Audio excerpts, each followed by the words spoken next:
Yo creo que este mensaje, aparte de que estoy seguro que vamos a aprender nuevas cosas, de que la Biblia nos va a mostrar nuevas cosas, va a poder crecer un poquito más nuestro conocimiento de la palabra de Dios, también nos tiene que motivar y animar porque tenemos un presente bendecido.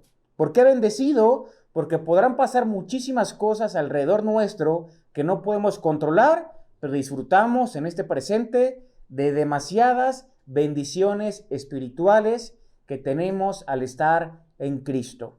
Y vamos a ver qué bendiciones nos muestra el apóstol Pablo. Y antes de que vayamos a Efesios capítulo 1, vamos a hacer una pequeña biografía de la vida de Pablo. Vamos a mencionar cosas que ya yo creo que la mayoría sabemos. Pablo nació en Tarso. Pablo heredó de su familia la ciudadanía romana. Pablo tenía el oficio de fabricar tiendas. También vemos en la Biblia que Pablo se autonombraba como hebreo de hebreos. Pablo también fue entrenado por un fariseo muy reconocido en esa época que se llamaba Gamaliel. Fue instruido bajo la instrucción de Gamaliel. Entonces, un poquito esto para que tengamos en orden qué era la vida de Pablo. Ahora, Pablo escribió, nosotros si vamos al el Nuevo Testamento de nuestra Biblia, Pablo escribió 13 cartas del Nuevo Testamento. 13 cartas del Nuevo Testamento. O sea, fue el autor que más escribió en el Nuevo Testamento, ¿verdad? Ahora, Pablo, ¿cómo era la vida de Pablo antes de ser un creyente? ¿Cómo era la vida de Pablo antes de entregarle su vida a Cristo y de que él naciera espiritualmente? En el libro de los Hechos, Pablo va a contar muchas veces su vida, muchas veces su testimonio, pero hay un pasaje que quiero que busquemos para que veamos cómo era la vida de Pablo antes de tener un encuentro con Cristo.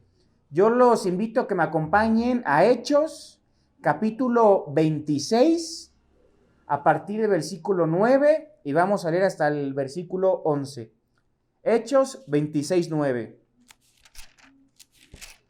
Voy a esperar un momento para que todos con sus Biblias, por favor, puedan buscarlo. Si no tienes Biblia, bueno, va a aparecer en la pantalla.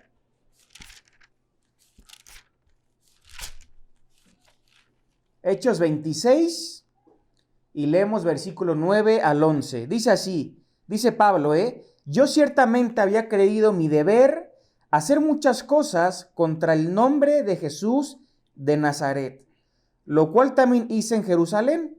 Yo encerré en cárceles a muchos de los santos, habiendo recibido poderes de los principales sacerdotes, y cuando los mataron, yo di mi voto. Y muchas veces, castigándolos en todas las sinagogas, los forcé a blasfemar, y enfurecido sobremanera contra ellos, los perseguí hasta las ciudades extranjeras. Aquí Pablo nos cuenta su testimonio y nos cuenta lo que él era antes de Cristo. Dice, yo pensaba que era mi deber hacer muchas cosas en contra de Jesús. No solamente dice eso, sino que dice, yo encerré en cárceles a muchos de los santos, yo recibí poderes de los principales sacerdotes, y cuando mataban a los creyentes, cuando mataban a los que seguían a Jesús, yo era consciente, yo di mi voto, yo participé. Dice también Pablo, y muchas veces, castigándolos en todas las sinagogas, los forcé a blasfemar. Y enfurecido sobremanera contra ellos, los perseguí hasta las ciudades extranjeras. O sea, Pablo se dedicaba a perseguir a los cristianos. Pablo se dedicaba a matar, a encerrar a los cristianos. No le importaba si eran hombres, si eran mujeres, él perseguía a cualquier seguidor de Cristo. Y llegaba a tal grado que los obligaba a blasfemar el nombre de Cristo. Ahora, este personaje del que estamos hablando es el mismo personaje que tuvo un encuentro con Cristo y que escribió 13 cartas del Nuevo Testamento. ¿Qué fue lo que sucedió en la vida de Pablo? Justamente que tuvo un encuentro con Cristo. Sabemos que cuando iba rumbo a Damasco, tuvo un encuentro sobrenatural con Cristo y a partir de ahí él recibe a Cristo en su corazón. Se produce el nacimiento espiritual en la vida de Pablo. Ahora, a partir de ahí, bueno, obviamente comenzó una transformación, un proceso en la vida de Pablo. Vemos todas las grandes cosas que hizo para Dios, todos los viajes misioneros que hizo en diferentes lugares, y su vida cambió por completo.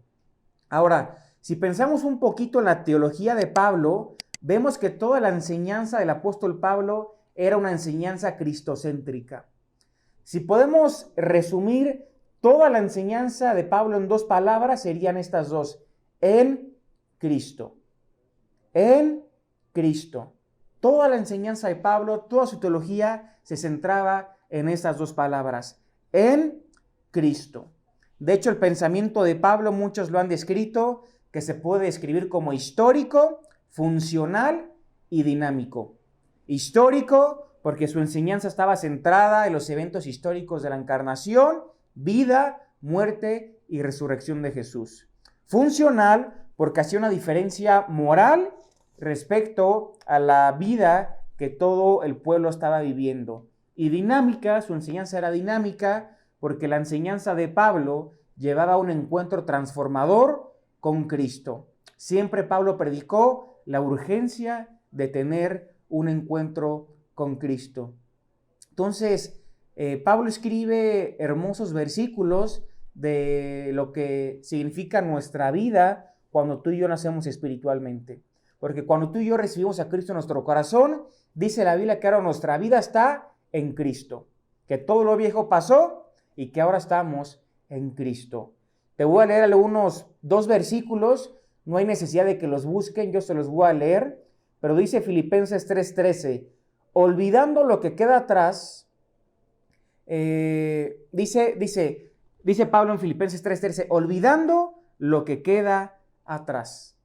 Entonces, un creyente no puede estar estancado en las cosas que hizo en el pasado, ya sea que se hizo cosas malas o cosas buenas para Dios. No podemos estancarnos en nuestro pasado. Siempre tenemos que pensar en nuestro presente y planear para nuestro futuro. Así como no puedes estancarte en las grandes cosas que hicimos para Dios, uno puede llegar a decir, yo me acuerdo que hace 10 años yo hacía misiones, yo predicaba el evangelio, yo discipulaba. Tenemos que saber que esas cosas ya pasaron, que ya es parte del pasado. Tenemos que seguir haciéndolo. Si tenemos vida, tenemos que seguir haciéndolo, ¿verdad? Porque dice Pablo, olvidando lo que queda atrás. Ahora, no solamente las cosas grandes que hicimos para Dios, sino también algún pecado. Hay creyentes que cometieron algún pecado y siguen sintiendo culpa, siguen sintiendo ese peso sobre de ellos, siguen sintiendo remordimiento, y esa culpa no los deja avanzar, esa culpa no los deja crecer, esa culpa no los deja madurar. Y dice Pablo, olvidando lo que queda atrás. Sabes que distraerse con el pasado va a debilitar todos los esfuerzos en nuestro presente. Nosotros tenemos que pensar hacia el futuro y trabajar para las cosas de Dios, servir para las cosas de Dios en nuestro presente y en nuestro futuro. Otro versículo muy conocido, no hay necesidad de que lo busquen, 2 Corintios 5:17, de modo que si alguno está en Cristo, nueva criatura es. Las cosas viejas pasaron, he aquí, todas son hechas nuevas. O sea, al recibir a Cristo en nuestro corazón, dice Pablo, estamos en Cristo. Y estar en Cristo significa que nuestra vida y la vida de Cristo están unidas, están entrelazadas, porque estamos en Él, pertenecemos a Cristo y por lo tanto somos nuevas criaturas, somos nuevas personas. Otra versión dice, de modo que si alguno está unido a Cristo, nueva criatura es. Porque estar en Cristo significa que mi vida y la de Cristo están unidas, ¿verdad? Ahora, esto es algo hermoso, porque no importa el pasado que hayas tenido, no importa todo lo que llegas a hacer en tu pasado, uno puede llegar a decir, no es que no soy digno, es que hice muchas cosas malas, es que tú no sabes lo que yo hice. Hermano, si fuera por eso, ninguno de nosotros somos dignos, porque todos somos pecadores.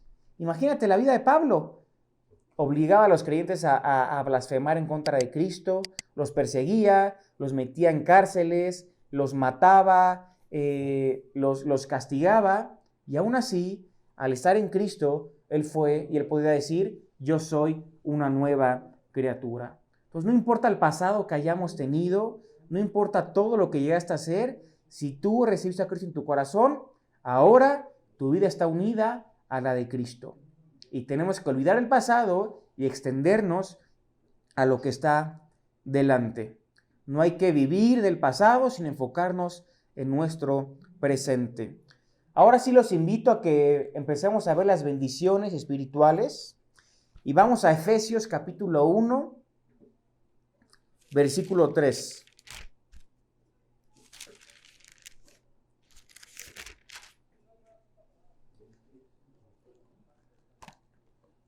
Efesios capítulo 1, a partir de versículo 3, vamos a empezar a leer.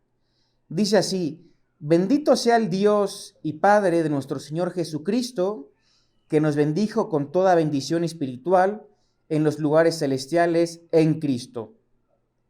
Según nos escogió en Él antes de la fundación del mundo, para que fuésemos santos y sin mancha delante de Él, en amor habiéndonos predestinado para ser adoptados hijos suyos por medio de Jesucristo, según el puro afecto de su voluntad, para alabanza de la gloria de su gracia, con la cual nos hizo aceptos en el amado, en quien tenemos redención por su sangre, el perdón de pecados, según las riquezas de su gloria.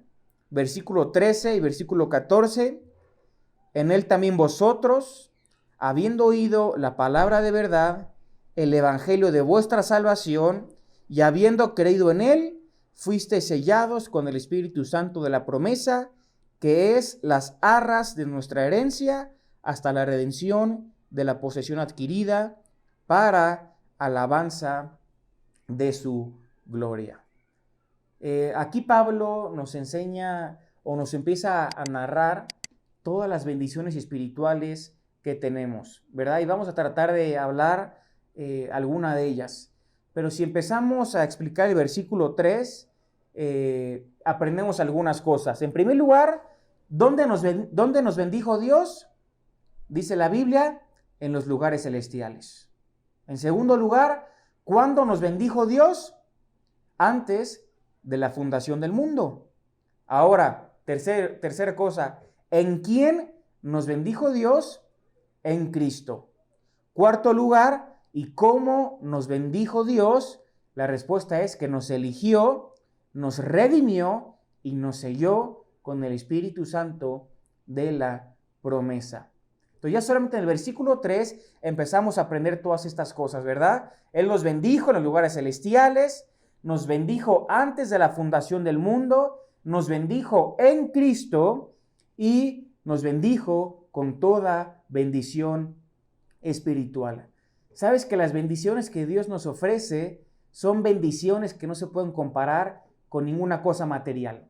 Son bendiciones que no se pueden comparar con nada de lo que el mundo nos ofrece. Son bendiciones que ninguna persona que no tenga a Cristo en su corazón puede disfrutar. Entonces tú y yo tenemos ese privilegio de que si tenemos al Espíritu Santo morando dentro de nosotros, disfrutamos de muchísimas bendiciones que no son de este mundo, sino que son bendiciones espirituales. Pero sabes, como decía una película, que todo gran poder conlleva una gran responsabilidad, ¿verdad? O no es lo mismo con esto. Toda gran bendición que vemos aquí tiene una gran responsabilidad, porque tenemos que vivir de acuerdo a lo que somos. Tenemos que manifestar estas bendiciones en nuestra vida y ahorita lo vamos a ver. Vamos a ver la primera. La primera está en el versículo 4 de Efesios 1. Dice así otra vez, lo volvemos a leer, versículo 4. Según nos escogió en él antes de la fundación del mundo, para que fuésemos santos y sin mancha delante de él. En primer lugar, Dios nos ha elegido ¿para qué? Para que seamos santos y sin mancha delante de Él. Entonces, si estás apuntando, este es el primer punto.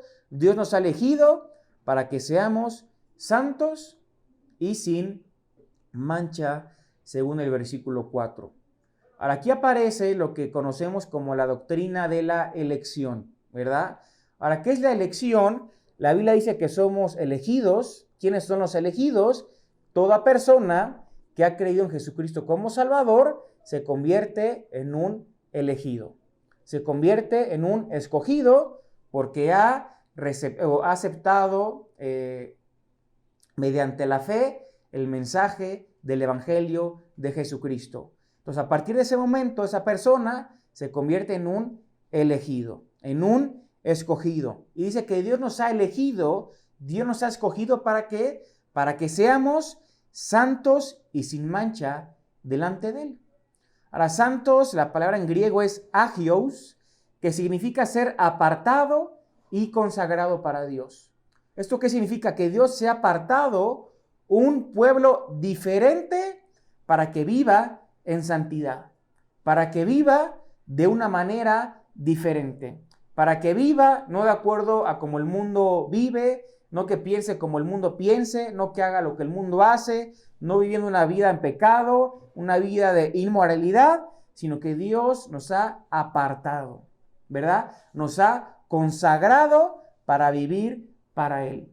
Santidad significa vivir apartado del pecado y consagrado para Dios. Dice Primera de Pedro, capítulo 1, versículo 15 y 16, yo se los voy a leer, dice así: sino como aquel que os llamó es santo, sed también vosotros santos en toda vuestra manera de vivir, porque escrito está, sed santos, porque yo soy santo. ¿Sabes, querido hermana, querida hermana, hermano? La santidad no es algo opcional. La santidad no es algo que Dios te está diciendo, si quieres, vive en santidad. No, Dios exige santidad en cada uno de sus hijos. ¿Y por qué exige santidad? Porque Él es un Dios santo. Entonces, sus seguidores, sus hijos, tienen que imitar este atributo o este carácter de Dios que es la santidad. En el Antiguo Testamento vemos un Dios triplemente santo. Dice la Biblia en Isaías, santo, santo, santo. Entonces, santo es la esencia de Dios. Dios es un Dios que no tiene pecado, no tiene rastros de maldad, no tiene pecado, no hay pecado en Él. Y Él exige santidad en cada uno de nosotros, porque Él nos llamó y el que nos llamó es santo. Entonces nosotros tenemos que ser santos en toda nuestra manera de vivir. Es triste que muchos creyentes hoy en día se han tomado el cristianismo como algo ligero, se han tomado la santidad como algo de lo que no hablan, como algo de lo que no viven, y piensan que pueden vivir de la manera que ellos quieren. Al fin y al cabo, no sé cómo lo interpretan, pero ellos piensan, bueno, al fin y al cabo la salvación no se pierde, o al fin y al cabo tú puedes hacer un montón de cosas porque hay libertad, y malinterpretan muchísimas cosas cuando Dios nos pide que tenemos que vivir en santidad. No solamente dice en santidad, sino que dice también que tenemos que vivir sin mancha. Sin mancha, la palabra en el griego es amomous, que significa estar libre del pecado. Libre del pecado, o sea, tenemos que vivir en santidad, o sea, apartado y consagrado para Dios, y sin mancha, que significa estar libre del pecado. Sin mancha significa no tener motivo de reproche ni de mancha. ¿Has conocido una persona que tú dices, bueno, de veras que no hay nada, no tengo nada que decir en contra de esta persona? Porque es irreprensible, es sin mancha. Es lo mismo con cada uno de nosotros. Cuando el diablo, que la Biblia lo presenta como el acusador, esté delante de Dios, que no encuentre ninguna cosa para decir de nosotros, que seamos sin mancha. Dice Filipenses 2:15, se los voy a leer, para que seáis irreprensibles y sencillos, hijos de Dios sin mancha, en medio de una generación maligna y perversa, en medio de la cual resplandecéis como luminares en el mundo. Aquí nos dice cómo tenemos que vivir en medio de este mundo maligno y perverso. Hoy vemos en las noticias, vemos en todos lados violencia, vemos pecado, vemos maldad, vemos a qué grado ha llegado la perversidad del hombre. Bueno, en medio de todo esto, dice la Biblia, tenemos que ser irreprensibles y sencillos, hijos de Dios sin mancha en medio de esta generación maligna y perversa. Y tenemos que resplandecer como luminares en el mundo. Entonces nosotros tenemos las bendiciones y privilegios que no todos tienen. Tenemos que vivir en este mundo en santidad y sin mancha. Al estar unidos con Cristo, tenemos que vivir de esta manera, de la manera en la que Él nos pide. El segundo privilegio o la segunda bendición espiritual que tenemos al estar en Cristo es que Dios nos ha adoptado como sus hijos. Leemos Efesios capítulo 1, versículos 5 y versículo 6. Para los que están apuntando, el segundo punto es: Dios nos ha adoptado como hijos. Dice versículo 5: en amor, habiéndonos predestinado para ser adoptados hijos suyos por medio de Jesucristo, según el puro afecto de su voluntad. Versículo 6: para alabanza de la gloria de su gracia, con la cual nos hizo aceptos en el amado. Ahora, antes de que continuemos explicando este punto de que Dios nos ha adoptado como hijos, algo que no mencioné en el punto anterior en cuanto a la santidad, es que dice el versículo 4, que Él nos escogió para que ser santos y sin mancha delante de Él. O sea, delante de Dios. Por supuesto que nosotros tenemos que tener buen testimonio delante de las personas. Ya leímos el versículo, tenemos que ser hijos de Dios irreprensibles y sencillos, resplandecer como luminares en el mundo. O sea que tenemos que tener un buen testimonio, pero nuestra santidad es principalmente delante de Dios. De nada sirve que delante de las personas estemos aparentemente bien, pero delante de Dios estamos mal. Porque tenemos que vivir en santidad y sin mancha, principalmente delante de Dios. Entonces ya leímos en segundo lugar, sí pasamos al segundo punto, que Dios nos ha adoptado como hijos, ¿verdad? Y si te diste cuenta, el versículo 5 empieza diciendo: en amor, habiéndonos predestinado para ser adoptados hijos suyos por medio de Jesucristo, según el puro afecto de su voluntad. La predestinación es algo que muchas personas han malinterpretado, que han mal usado también. La palabra en el griego de predestinación es prorizo. Predestinación significa decretar de antemano o predeterminar, ¿verdad? Decretar de antemano. Ahora, la Biblia dice que Dios ha predestinado tres cosas. Dios ha predestinado nuestra adopción, lo vemos aquí en el versículo 5. Dios ha predestinado también nuestra conformidad a Cristo. Eso está en Romanos capítulo 8, versículo 29, que ahorita lo vamos a leer. Y también Dios ha predestinado nuestra herencia futura. Entonces la predestinación es lo que Dios hace por las personas ya salvas. Como dijimos, la predestinación es decretar de antemano. Ahora, ¿qué significa esto para que lo entendamos un poquito mejor? Predestinación significa que Dios ha marcado el destino final de los creyentes. Dios ha trazado una línea y ha decretado de antemano el destino final de cada uno de los salvos, de cada uno de los creyentes. Acompáñenme a Romanos capítulo 8, versículo 29.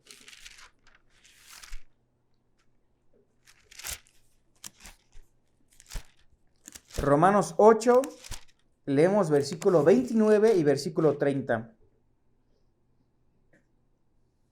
Dice así: porque a los que antes conoció, también los predestinó para que fuesen hechos conformes a la imagen de su Hijo, para que Él sea el primogénito entre muchos hermanos. Y a los que predestinó, a estos también llamó. Y a los que llamó, a estos también justificó. Y a los que justificó, a estos también glorificó.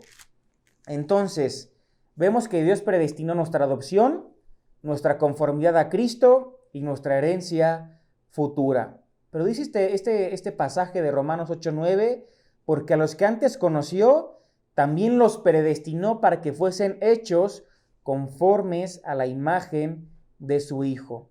Como dijimos, ¿qué es la predestinación? Que Dios ha marcado el destino final. Antes, destinación. Destino, el predestino. Dios ha marcado ya de antemano el destino final de cada uno de los creyentes. Ahora, el destino no es todo lo que te va a pasar en la vida. No es con quién me voy a casar, qué voy a estudiar, qué es lo que voy a hacer en mi vida, qué será acaso que todo está ya predestinado. No, eso no es el destino. El destino es el final. Eso es lo que Dios ha predestinado. Por ejemplo, para que lo entendamos un poquito mejor, yo hace unos días hice una compra en internet, compré algunas cosas. Entonces, cuando tú haces una compra en internet, te aparece un código para que tú puedas rastrear dónde está tu pedido. Entonces, yo me metía en diferentes días, me metía un día y decía, tu pedido está en Guadalajara. Me metía otro día, tu pedido está en tal lado. Me metí otro día y dice, tu pedido está en Izcalli. O sea, me puso muchísimos lugares en los que mi pedido se encontraba. Y uno se podrá preguntar, bueno, ¿por qué tiene que pasar por tantos lugares? ¿Verdad? Y por más que pase por 100 ciudades, por 20 ciudades, el destino ya está trazado. El final ya está marcado, que es Querétaro, que es el lugar donde yo vivo. Así lo mismo cuando una persona se sube en un camión y tú vas a viajar, dice, en el camión, en la parte de arriba, dice, destino, no sé, Cuernavaca, Querétaro, Toluca, Guadalajara, el lugar donde vayas. Puede ser que tú conoces la ruta de camino, de repente ves que el camión se desvía, tú le preguntas al chofer, ¿qué pasó? ¿Por qué te desviaste? El chofer te dice, están arreglando la carretera más adelante, no te preocupes porque el destino ya está marcado. Eso es lo que es la predestinación aquí en la Biblia. No es el camino, no es nuestro andar diario, sino que Dios ha predestinado nuestro final. Dios ya marcó de antemano, ya lo predeterminó nuestro final. Ahora, ¿qué es lo que marcó? ¿Cuál es el destino final que Dios marcó? Como leímos en Romanos 8:29, ser hechos conforme a la imagen de su Hijo. Porque dice que a los que conoció, también los predestinó para que fuesen hechos conforme a la imagen de su Hijo. Pues, ¿qué es lo que está predestinado? Que al final cada uno de nosotros seremos conformes a la imagen de Jesucristo. Fíjate, versículo muy importante, y sí voy a pedir que me acompañen. Primera de Juan, capítulo 3, versículo 2.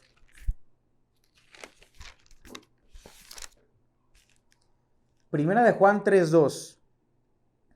Dice lo siguiente, amados, ahora somos hijos de Dios, y aún no se ha manifestado lo que hemos de ser, pero sabemos que cuando Él se manifieste, seremos semejantes a Él, porque le veremos tal como Él es. Le veremos tal como Él es. Aquí se cumple lo que está predestinado. Vamos a tener la imagen de Cristo. Pero ¿te diste cuenta cómo lo explica el apóstol Juan? Aún no se ha manifestado lo que hemos de ser, pero cuando Él se manifieste, o sea, Cristo, seremos semejantes a Él, porque le veremos tal y como Él es. O sea, cuando Cristo se manifieste, es cuando se cumple lo que ya está predestinado por Dios, que seremos conforme a la imagen de Jesucristo. Dice Génesis capítulo 1, versículo 26, yo se los voy a leer, dice así, entonces dijo Dios, hagamos al hombre a nuestra imagen, conforme a nuestra semejanza, ¿verdad? Es lo que dice la palabra de Dios, ¿verdad? Es como fuimos creados. Pero sabemos que en el momento en el que entró el pecado en la humanidad, esa imagen se distorsionó, ¿verdad? Hoy vemos al hombre y no vemos la imagen de Dios. No vemos a Dios. ¿Por qué? Por causa del pecado. Está distorsionada la imagen. Ahora, Dios quiere que volvamos a tener la imagen de Cristo. Cuando lleguemos al cielo, vamos a tener esa imagen y eso ya está marcado el destino final.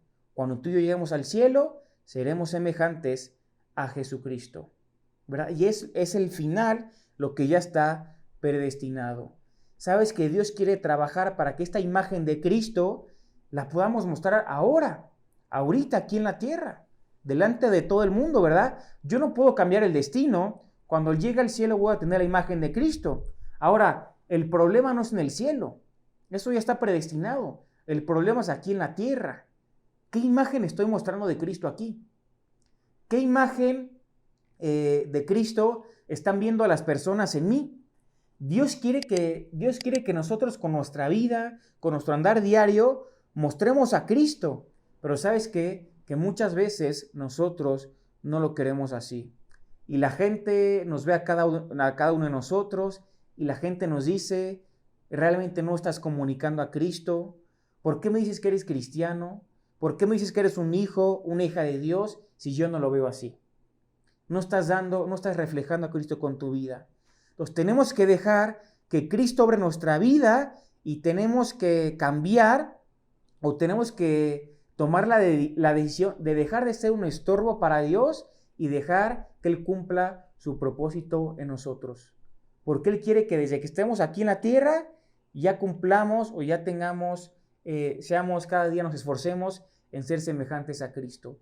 Pero a veces nosotros no queremos y somos ese estorbo para que Dios obre en cada uno de nosotros y que Dios cumpla ese propósito en nosotros. Entonces, hermanos, ¿qué imagen estamos mostrando de Cristo aquí en la tierra? ¿Cuánto nos parecemos a Cristo? ¿Cuánto de Cristo hay en nuestros pensamientos? ¿Cuánto de Cristo hay en las cosas que vemos? ¿Cuánto de Cristo hay en las cosas que hacemos?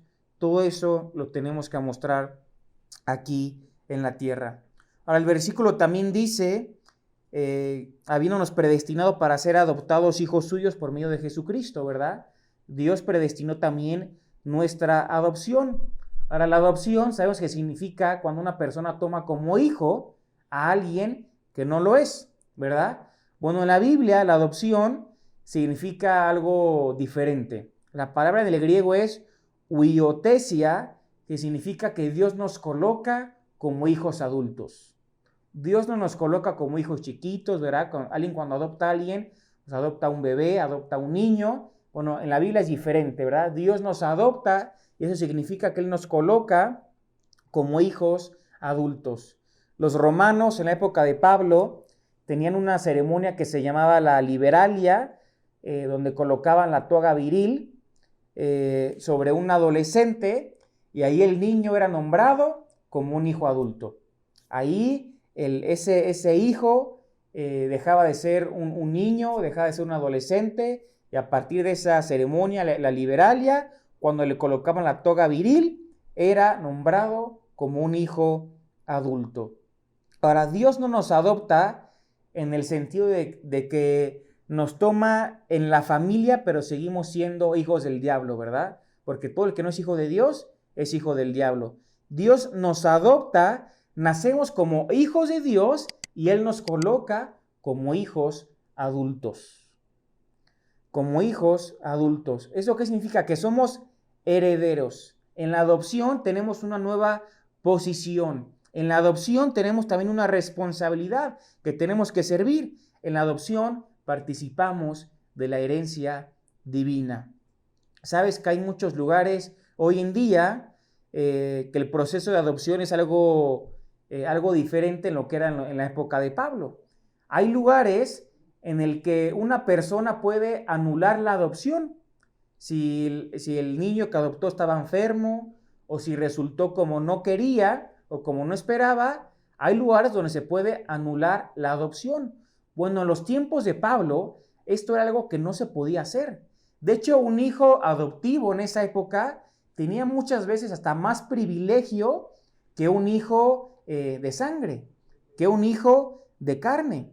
Entonces, un hijo adoptivo pasaba a tener un montón de bendiciones, un montón de privilegios en la época en la que Pablo nos está hablando, ¿verdad? Porque la adopción en esa época no podía ser revertida, no podía ser anulada, ¿verdad? Ya una vez ya adoptado, el niño tenía más derechos que un niño nacido en la propia familia. Entonces, fíjense qué hermoso de que Dios nos ha adoptado como sus hijos y nos ha colocado como hijos adultos. Hermanos, ser adoptado como hijo de Dios no es algo mínimo. Es un gran privilegio, es un privilegio que trae garantía, porque ser adoptado significa y demuestra la intención de Dios de tenernos como hijos eternamente. No sé qué es lo que pase por tu cabeza, por tu corazón, al saber que tienes a Dios como un padre. Al saber que tenemos esa relación con Dios de padre a hijo. Por eso Jesús, cuando le enseñó a orar a sus discípulos, que les dijo, tienen que orar así, Padre nuestro que estás en los cielos. Porque tenemos esa relación de Dios como nuestro Padre. ¿Por qué? Porque Él nos ha adoptado como sus hijos y nos ha colocado como hijos mayores, y como hijos mayores podemos disfrutar de todas las bendiciones que tiene un hijo adulto.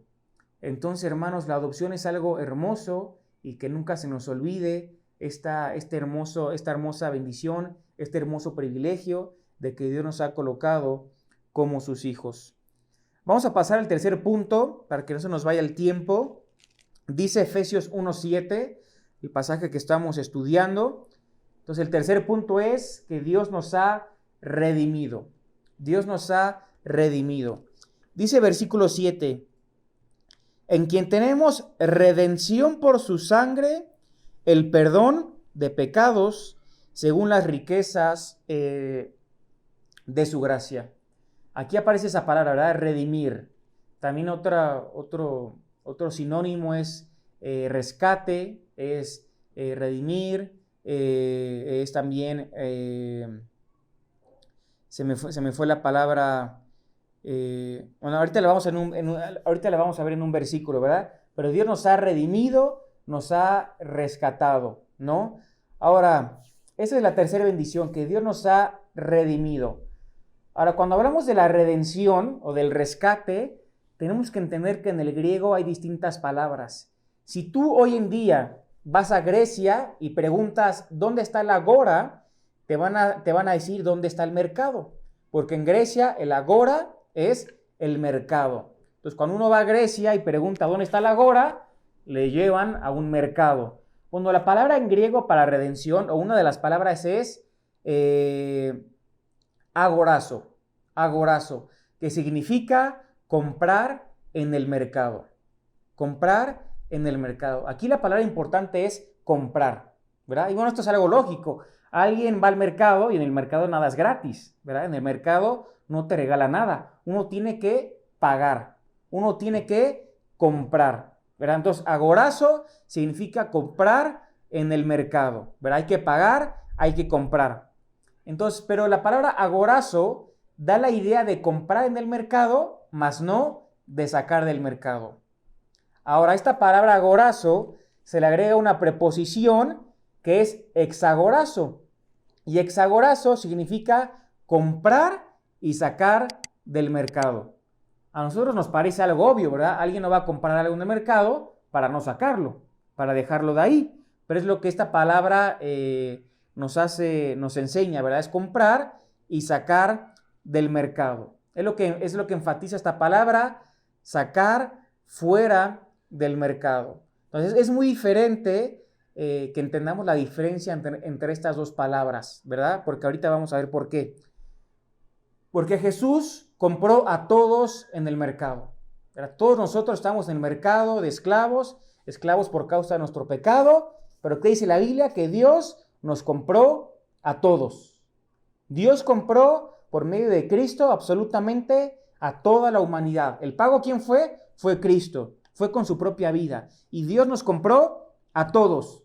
Pero ¿cuál es la diferencia? Que no todos salieron del mercado, ¿verdad? No todos son hijos de Dios, solamente aquellos que salieron del mercado de esclavos. Entonces, la palabra agorazo se aplica a todos y la palabra exagorazo se aplica solamente a los creyentes, los que fueron comprados y sacados del mercado. Otra palabra para redención o rescate es la palabra lutró, que esa palabra es la palabra, en griego es antídoto, ¿verdad? O sea, la Biblia nos enseña que Cristo es el antídoto. Ahora, para que el antídoto sea efectivo, ¿qué hay que hacer? Tenemos que tomárnoslos. Cuando una persona está enferma, no basta con tener la medicina se la tiene que tomar, la tiene que ingerir. Bueno, el antídoto es Cristo y para que se haga efectivo en nuestras vidas, nos lo tenemos que tomar. Tenemos que depositar nuestra fe en la obra de Jesucristo. La palabra lutró tiene que ver con un rescate. Cuando alguien es secuestrado, ¿qué es lo que pide el secuestrador? Lo voy a liberar mediante el pago de un rescate. Eso es lo que es la palabra lutró. Liberado mediante el pago de un rescate. Ahora, hay otra palabra para redención que es la palabra favorita del apóstol Pablo, y esta palabra es apolutrosis, que significa absoluta liberación, absoluta redención. Por ejemplo, dice la Biblia en Mateo 20:28, no lo busquen, dice que Jesús vino en rescate por muchos. Ahí la palabra es lutrón. Se aplica para creyentes, aquellos que rescató y los liberó mediante el pago de un rescate. Dice también, por ejemplo, segunda de Pedro, capítulo 2, versículo 1, hablando de los falsos maestros, dice, negarán al Señor que los rescató. Ahí la palabra es agorazo. ¿Recuerdas qué es agorazo? Comprar en el mercado. Jesús compró a todos, pero dice que los falsos maestros negarán al Señor que los rescató. Jesús pagó por ellos también, pero ellos lo negarán. Pero, o sea, no son salvos porque no salieron del mercado de esclavos. Ahora, esto es algo importante, no quiero complicarte mucho, pero sí es importante que lo entendamos, porque aquí en el versículo 7 dice Pablo, en quien tenemos redención. Y aquí redención en el griego es apolutrosis. Y recuerdas que es apolutrosis, absoluta liberación. O sea, ¿qué está diciendo Pablo? ¿Cuál es otro privilegio que tenemos tú y yo al estar en Cristo? Que tenemos absoluta liberación por medio de la sangre de Cristo. Tenemos el perdón de nuestros pecados según las riquezas de su gracia. Pues esto es algo increíble, que gracias a lo que hizo Cristo por cada uno de nosotros, gracias a que Él pagó el precio de nuestros pecados, que Él cargó por nuestros pecados, que Él se entregó a sí mismo para cargar nuestros pecados, tenemos absoluta liberación. Tenemos el perdón de nuestros pecados. Y esta es una hermosa bendición que tenemos al estar en Cristo. Y ya en cuarto lugar, el último privilegio que vamos a ver, vamos ya a mencionarlo rápido por el tiempo que se nos fue, pero en cuarto lugar es que Dios nos ha sellado con el Espíritu Santo. Y vamos a leer Efesios capítulo 1, versículo 13 y versículo 14. Y quiero que prestes mucha atención porque en estos versículos vemos el proceso de la salvación.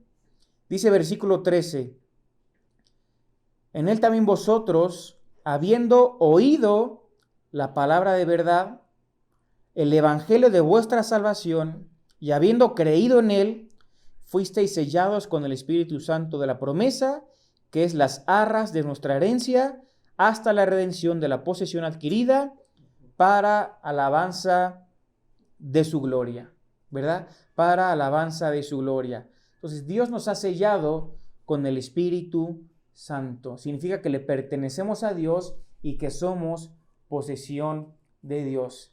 Pero no sé si te diste cuenta del proceso de la salvación. En primer lugar, ¿qué dice?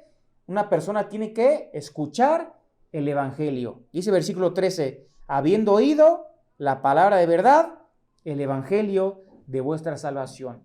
Entonces los efesios habían oído el mensaje del Evangelio y habían tomado una decisión, porque dice versículo 13, y habiendo creído en él. Este es el segundo paso. Uno, para poder creer, primero tiene que escuchar, primero tiene que oír. Entonces, habiendo oído la palabra, los efesios crecieron y esta fe les trajo la salvación. Y cuando los efesios creyeron, fueron sellados con el Espíritu Santo de la promesa. Dice versículo 13, y habiendo creído en él, fuisteis sellados con el Espíritu Santo de la promesa. Entonces, nosotros escuchamos el Evangelio, creemos el Evangelio y a partir de ese momento somos sellados con el Espíritu Santo. Ahora ya para terminar, ¿qué significa ser sellado con el Espíritu Santo? Bueno, significa algunas cosas que si quieres apuntar, significa transacción terminada, ¿verdad? Transacción terminada. Cuando se procesan documentos legales importantes, se les pone un sello para decir que el negocio está terminado, ¿verdad? ¿Qué significa también este sello del Espíritu Santo? Implica propiedad. Implica que ahora le pertenecemos a Dios. Significa que ahora somos posesión de Dios. También significa el sello del Espíritu Santo seguridad y protección. Los romanos, cuando pusieron a Jesús en la tumba, lo sellaron con una piedra con ese propósito, ¿verdad? De que estuviera la piedra segura y protegida. Bueno, tú y yo, al tener el sello del Espíritu Santo, significa que tenemos seguridad y protección, ¿verdad? Le pertenecemos a Dios y estamos seguros y protegidos porque somos parte de una transacción terminada. Otra de las cosas que significa el sello del Espíritu Santo es la señal de autenticidad, ¿verdad? Tenemos al Espíritu Santo dentro nuestro, entonces ahora al morar el Espíritu Santo dentro de nosotros o la presencia del Espíritu Santo prueba que un creyente es genuino, ¿verdad? Porque tenemos al Espíritu Santo de una manera permanente. Entonces, hermanos, el sello del Espíritu Santo es algo hermoso porque nos enseña que la transacción ya está terminada, nos enseña que ahora somos propiedad de Dios, nos enseña que ahora estamos seguros y protegidos por Dios y nos enseña que somos creyentes genuinos porque tenemos al Espíritu Santo morando dentro nuestro. Entonces, hermanos, ya estamos terminando, o ya hemos terminado más bien. Vamos a terminar con una oración y son hermosos privilegios, hermosas bendiciones que tenemos al estar en Cristo y son bendiciones que tú también puedes poder disfrutar si es que aún no tienes a Cristo en tu corazón. Si aún no lo tienes en tu corazón, ¿qué tienes que hacer? Simplemente lo que dice el versículo, habiendo oído el Evangelio de vuestra salvación y habiendo creído en él, fuiste sellados con el Espíritu Santo. Tienes que creer de todo corazón en lo que Cristo hizo por ti en la cruz. Que cuando él murió, estaba cargando con tu pecado, que fue sepultado, pero que al tercer día resucitó. Y que su sacrificio es suficiente para que tú puedas obtener el perdón de tus pecados. Tienes que creer y recibirlo en tu corazón. Vamos a terminar con una oración y estamos despedidos. Padre, te damos muchas gracias por este tiempo. Gracias por las hermosas bendiciones que tenemos al estar en Cristo. Porque son bendiciones, Señor, que una persona que no te conoce no puede disfrutar. Padre, tú nos has elegido para que seamos santos y sin mancha. Nos has predestinado, Señor, como tus hijos.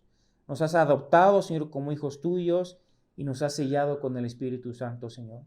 Gracias porque somos posesión tuya, somos pertenencia tuya y, Señor, ayúdanos a vivir una vida que refleje lo que somos, Señor. Somos hijos tuyos y tú eres nuestro Padre.